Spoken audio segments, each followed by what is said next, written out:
7 o'clock in the morning. The storm has passed.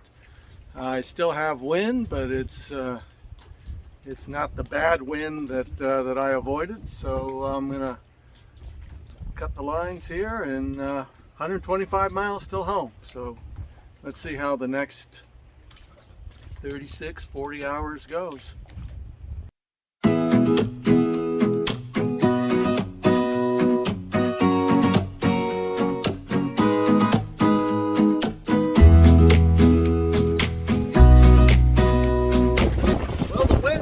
Kind of picked up right on a beam, so I'm doing a good beam reach, doing right about 5.4, 5.5 knots, which is just about halt speed, quite frankly. So might have a little current working with me too, but wind is fresh, waves aren't bad, and we're taking away some miles, so pretty good way to start my day.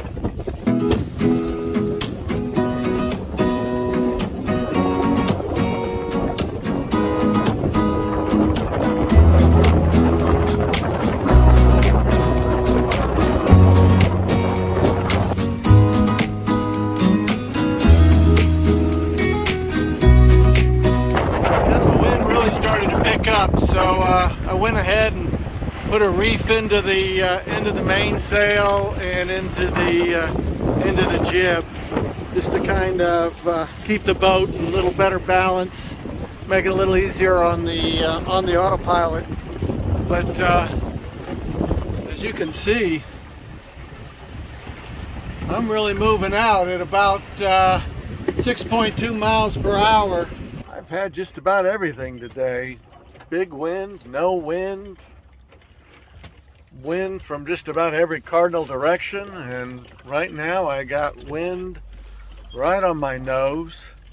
I did a couple of tacks, but my velocity made good was only about, I don't know, a mile an hour, because again, the wind is just right on my nose. It's not a hard wind, but not much I can do to get around it. I'm running the motor right now, but I'm basically just doing a knot, burning up 400 watts just to maintain a little forward momentum and wait for the next wind shift, which, I don't know, may not be for another 3-4 hours.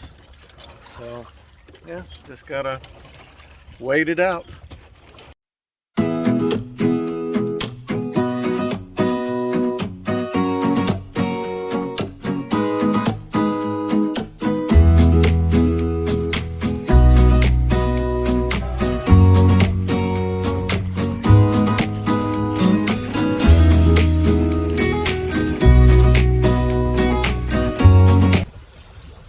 The sun is up. Got a nice breeze and making good time, unlike yesterday.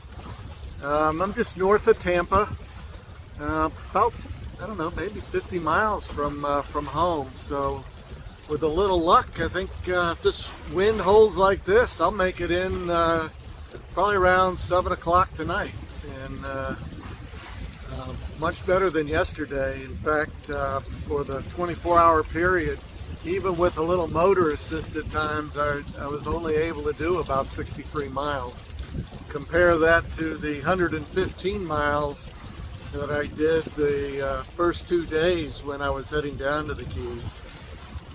But good day of sailing, sun's out, no clouds, good wind, calm seas.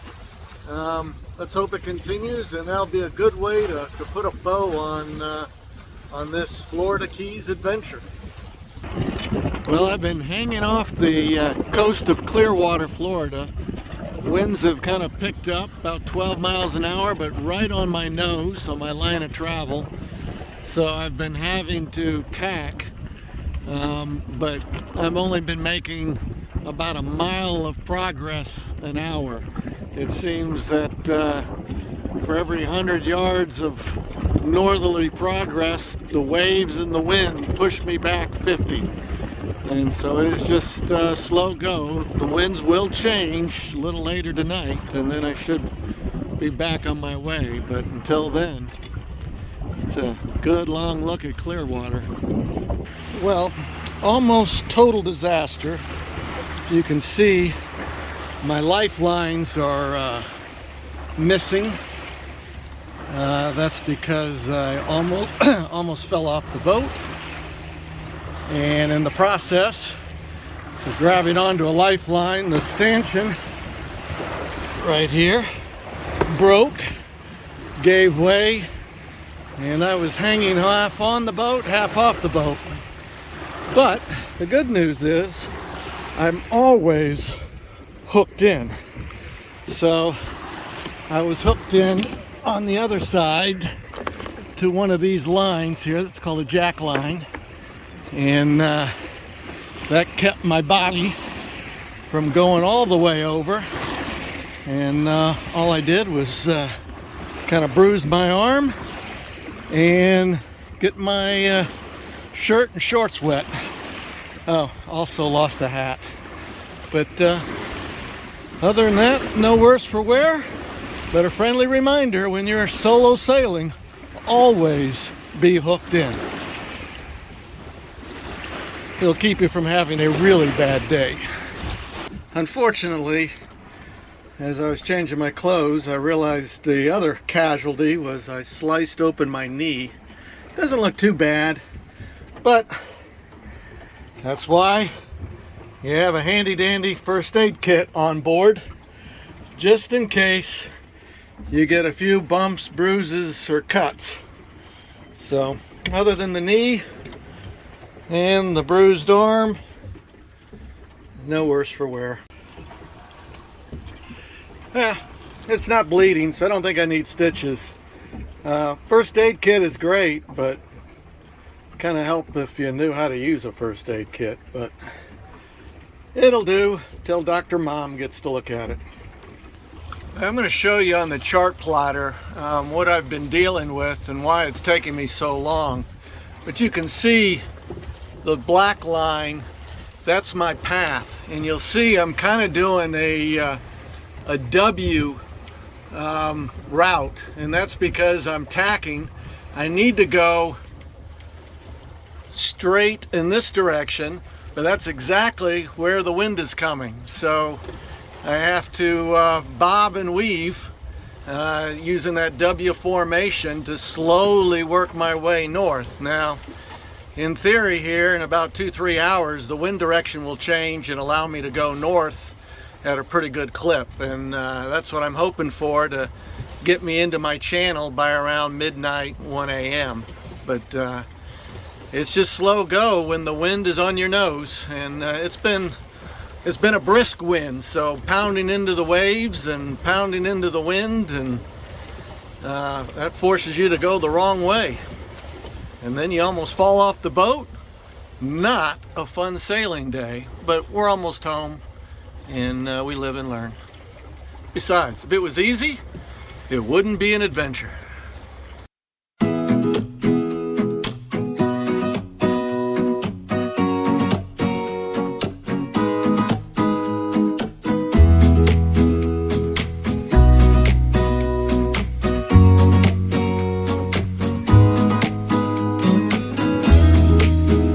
Kahuna 6 is back at the dock. A little better survey of the damage of the broken stanchion and the lifeline from my near falling.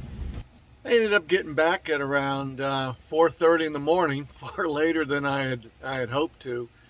But you know, that's sailing. The wind does what the wind will do, and you kind of got to adapt. And for me, the final challenge was just turning into my channel once I finally made it, but I had to go head into a 20-mile-an-hour wind and the associated waves. So even to the very end, it provided challenges.